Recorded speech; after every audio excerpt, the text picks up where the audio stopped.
পর্যন্ত বাংলাদেশে এটা চালু হয় নাই। 1993 সালে ওই সময় একটা পত্রিকা ছিল, সম্ভবত তার নাম জয় দিন, নাম শুনছেন? ওর একটা সম্পাদক ছিল, তার নাম হচ্ছে শফিক রহমান।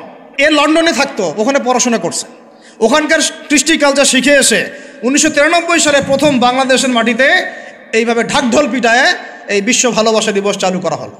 আজকে থেকে বহু বছর আগে, আমার কথাটা একটু শোনেন, বহু বছর আগে একটা ধর্মযাজক ছিল খ্রিস্টান। আমাদের ইয়াং জেনারেশনের সমস্যা কি, তারা সামনে একটা কিছু দেখলে দৌড় দিয়ে ওখানে যাওয়ার চেষ্টা করে।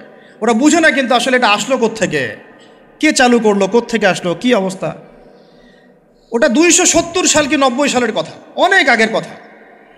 ওখানে একটা সেন্ট বলে এরা, যে সেন্ট মার্টিন আপনারা বলেন, এটাও একটা ধর্মযাজকের নামেই। আপনারা তো অনেকে জানেনও না যে সেন্ট মার্টিন দিবসও আছে, সেন্ট মার্টিনও কিন্তু দিবস আছে। প্রত্যেক ধর্মযাজকের নামে পশ্চিমরা দিবস তৈরি করছে আর কি। সেন্ট মার্টিন দিবস কবে জানেন আপনারা? 11 নভেম্বর। কত তারিখ? 11 নভেম্বর। তা ওটা আবার পালন করতে চায় না, বললাম যে বলতে চাই নাই, তা বলে ফেললাম। প্রত্যেক সেন্টের নামে ওরা এরকম করে একটা দিবস বানায়, ওদেরকে স্মরণীয় করে রাখার জন্যে। কথা বুঝতে পারছেন? আমরা কি কখন আবু বকর দিবস বানিয়েছি? ওমর দিবস বানিয়েছে? ইসলামে বদর দিবস বলে কিছু আছে, উহুদ দিবস আছে, মক্কা বিজয়ের দিনও কি আমরা বিজয় দিবস পালন করি? ইসলামে আছে ঈদ উল ফিতর, ঈদ উল আজহা। কি আছে? ঈদ উল ফিতর, ঈদ উল আজহা আছে। আমাদের আশুরা আছে, মুহররম আছে, ওখানে ইবাদত আছে। তারপরে আমাদের আরাফার দিনে সওমের ব্যাপার আছে, জিলহজে হজের ব্যাপার আছে, রমাদানের ব্যাপার আছে, এইগুলো আছে। আমরা কি নির্দিষ্ট করে কোনো দিনকে শুভ অশুভ এরকম ফিক্স করি? এই দিনটা শুভ, এই দিনটা অশুভ? নাউজুবিল্লাহ, এগুলো তো শিরক। এগুলো কি? তো ওই সাইন্টের নাম ছিল ভ্যালেন্টাইন। ও নিজে ছিল একজন চরিত্রহীন, ছোট ছোট মেয়েদেরকে ফাসলিয়ে বিছানায় নিত আর কি, এবং ওটাকে সে বৈধতা দেওয়ার চেষ্টা করত। ওদের জেনারেশন, ওদের প্রজন্ম তো এরকমই। দেখেন না আপনারা পশ্চিমে, ওদের ওখানে, ওদের তো ফ্রি সেক্সের দেশ। কি বলে? ফ্রি সেক্সের দেশ, মানে যে যার সাথে ইচ্ছা সেক্স করতে পারে। এখানে বৈবাহিক সম্পর্ক করে সেক্স করতে হবে জরুরি না। ওখানে যে যা, এটা বাক স্বাধীনতা, ওদের ব্যক্তি স্বাধীনতা। ইচ্ছা হইলো একজন মদ খাইলো, গিয়ে রাত কাটাইলো, কোনো সমস্যা নাই। ইচ্ছা হইলো একটা ছেলের সাথে রাত কাটাইলো, কোনো সমস্যা নাই। নাউজুবিল্লাহ। ইচ্ছা হইলো একটা হিজড়ার সাথে রাত কাটায়, কোনো সমস্যা নাই। ইচ্ছা হইলো, মানে কি বলবো, একটা ছেলে 5টা মেয়ের সাথে একসাথে জেনা করলো, তাও সমস্যা নাই। 5টা ছেলে মিলে একটা মেয়ের সাথে জেনা করলে কোনো সমস্যা নাই। এইগুলো আরও ভিডিও করে করে করে করে ইন্ডাস্ট্রি বানাইছে এরা। ওই ইন্ডাস্ট্রির নাম দিয়েছে পর্ন ইন্ডাস্ট্রি। কি ইন্ডাস্ট্রি? Porn industry. এগুলো যেগুলো অনলাইনে দেখানো হয়, এগুলো কোনোটা বাস্তব না, রিয়েল না, এগুলো শুটিং করা। এগুলো কি জাস্ট যেমন নাটক সিনেমা আপনারা দেখেন শুটিং করা, এগুলো কি বাস্তব? স্ক্রিপ্ট লেখা হয়, 10টা ক্যামেরা থাকে, লাইট ক্যামেরা অ্যাকশন, তারপর শুটিং শুরু হয়। ঠিক পর্ন ইন্ডাস্ট্রিটা এরকম একটা ইন্ডাস্ট্রি, এটা কোনো রিয়েল কিছু না।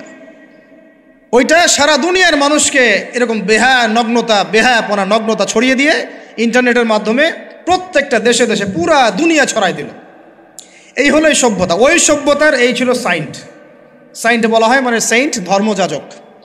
জেনা করত, এর বৈধতা দেওয়ার চেষ্টা করত। তো ওই সময়ে যে রাষ্ট্রপ্রধান ছিল, ওর নাম সম্ভবত ক্ল্যাডিয়াস না কি জানি হবে, আমার মনে নাই, অনেকদিন আগের পড়া। মেবি দ্বিতীয় ক্ল্যাডিয়াস হতে পারে, নামটা ভুলও হতে পারে, দেখে নিয়েন চেক করে। তো এ আবার ছিল একটু সৎ।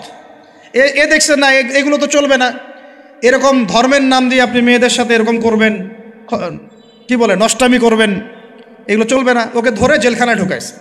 জেলখানায় ঢুকানোর পরে একজন কারারক্ষী আছে, ওই কারারক্ষীর মেয়ে আবার অন্ধ, আর এ সাইন্ট আবার চিকিৎসকও ছিল, সে আবার ট্রিটমেন্টও করত, চিকিৎসকও ছিল। তো সে চিকিৎসা করে করে ওই মেয়েটার চোখ কিছুটা ভালো করে দেয়। পরে ওই মেয়ের সাথেও আবার জেনায় লিপ্ত হয়। এরপরে একে ফাঁসি দেওয়া হয়।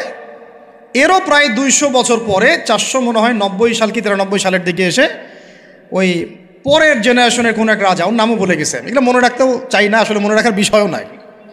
সে এসে ওই দিবসটাকে চালু করলো, যে সে একটা খুব বড় মস্ত প্রেমিক ছিল, মহাপুরুষ ছিল, মহাপ্রেমিক ছিল, তাকে স্মরণ করে রাখা উচিত, স্মরণীয় করে রাখা উচিত। ওই সময় থেকে যে 14 ফেব্রুয়ারি ভ্যালেন্টাইন্স ডে চালু হয়েছে।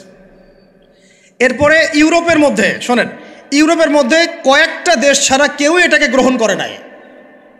ইতালিতে এই ঘটনাটা ঘটছে, স্বয়ং ফ্রান্সও এটা অনেক সময় গ্রহণ করে নাই। ফ্রান্সে 1779 সালের দিকে 1779 সালের দিকে ফ্রান্স সরকার এটাকে নিষিদ্ধ করছিল। ওরাই মানে নাই, অস্ট্রিয়া হাঙ্গেরি মানে নাই, জার্মানি মানে নাই। এরা বলছে এইসব নষ্টামি আবার দিবস পালন করার কি আছে। ওরা কিন্তু মুসলিম ছিল না, অমুসলিম, তারাই মানে নাই। তারপরে মধ্যপ্রাচ্যের অনেক কান্ট্রি তো মানেই নাই, পাকিস্তানও মানে নাই, ইন্দোনেশিয়াও এটা হারাম ব্যান করছে, অনেক কান্ট্রি এটাকে ব্যান করে দিছে। শুধু 2টা কান্ট্রির কথা বলবো। কয়টা বলেন?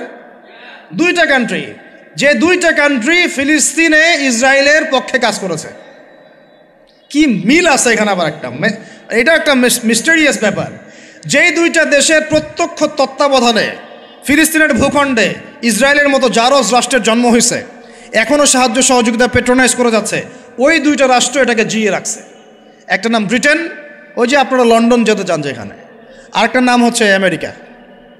শুধুমাত্র ব্রিটেনই প্রতি বছর প্রায় 100 কোটি পাউন্ড খরচ করে এই দিবসটাকে জিয়ে রাখার জন্য এবং সারা বিশ্বে এটাকে ছড়ায় দেওয়ার জন্য।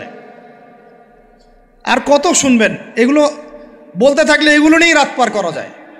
মূল কথাটা হচ্ছে এটা আসলো পশ্চিমা সভ্যতা থেকে, কিন্তু পশ্চিমা সভ্যতার অনেক বড় বড় রাষ্ট্র এটা গ্রহণ করে নাই, গ্রহণ করে নিয়েছে তোমরা যুবক ছেলেরা, যুবতী মেয়েরা গ্রহণ করলা, তোমরা যারা মুসলিম কান্ট্রির ছেলে মেয়েরা গ্রহণ করলা, তোমরা যারা আল্লাহ তোমাদেরকে মুসলিম পরিবারে জন্ম নেওয়ার তৌফিক দিয়েছিলেন। গ্রহণ করলো কারা? যারা উম্মতে মুহাম্মাদি বলে দাবি করে। চিন্তা করা যায়। আর বাংলাদেশে সুবহানাল্লাহ, বাংলাদেশে এটা কিন্তু ছিল না। 1993 সালের আগ পর্যন্ত এটা ছিল না। কত সাল বলেন? 1993 সালের আগ পর্যন্ত বাংলাদেশে এটা চালু হয় নাই। আপনারা হিস্ট্রি ঘাটেন, পড়েন যে কবে থেকে এটা শুরু হলো। 1993 সালে ওই সময় একটা পত্রিকা ছিল, সম্ভবত তার নাম জয় দিন, নাম শুনছেন? ওর একটা সম্পাদক ছিল, তার নাম হচ্ছে শফিক রহমান। কি রহমান? অনলাইনে ঘাটেন, দেখেন পাবেন। লন্ডনে থাকতো, ওখানে পড়াশোনা করছে, ওখানকার কৃষ্টি কালচার শিখে এসে 1993 সালে প্রথম বাংলাদেশের মাটিতে এইভাবে ঢাকঢোল পিটায় এই বিশ্ব ভালোবাসা দিবস চালু করা হলো, যার মধ্য দিয়ে এই কাজগুলো এখন হচ্ছে। কত সালে? 1993। এই যে ইয়াং জেনারেশন কেউই জানে না, এগুলা ছুটতেছে, একটার পিছনে ছুটতেছে। আমাদের ইয়াংদের মূল প্রবলেম এটা, একটা সামনে কিছু দেখলেই দৌড় দেওয়া শুরু করো, আর দাঁড়াও রে ভাই, দেখো এটা কার, কোত্থেকে আসছে, এর সাথে আমাদের কোনো সম্পর্ক আছে কিনা, এটা আমাদের সংস্কৃতি কিনা, এটা করলে আল্লাহ আবার আমাকে ধরবে কিনা, রাসূল আবার আমার উপর রাগ হবে কিনা কিয়ামতের মাঠে, আমার আমল নামে আবার গোনা জমাবে কিনা, এগুলো হিসাব আমি কেমন করে দিব, এই চিন্তা করতে হবে না? তুমি তো ভাই মুসলিম পরিবারের যুবক, মুসলিম পরিবারের যুবতী, তোমাদের দ্বারা তো এটা আশা করা যায় না। অন্যরা করুক, সেটা না হয় আলাদা বিষয়, আমরা ওগুলো দেখতেও চাই না কে কী করে। 1993-তে এটা বাংলাদেশে আসে, আবার বাংলাদেশে আবার ডাবল জাহেলিয়াত আসছে। কীরকম? যেটা আবার অন্য কান্ট্রিতে আসে নাই। বাংলাদেশে এই দিনে আবার আরও একটা দিবস একসাথে, ওটার নাম পহেলা ফাল্গুন। কি নাম বলেন? এই 2টা মিলে এখন উদযাপন হবে কালকে থেকে।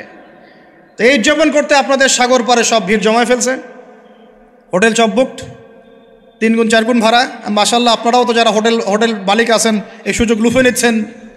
হ্যাঁ, ব্যবসা বেশি হবে, তারপরে খাওয়া দাওয়ার হোটেলের প্রাইস বেশি হবে। শোনেন, একটা হারামকে কেন্দ্র করে যা কিছু অর্জন করবেন সব হারাম। একটা হারামকে কেন্দ্র করে যা কিছু অর্জন করবেন আপনি, সবই হারাম। বরং এখন আপনার বলা উচিত ছিল ইমানদার হলে, আমার হোটেল আজকে বন্ধ।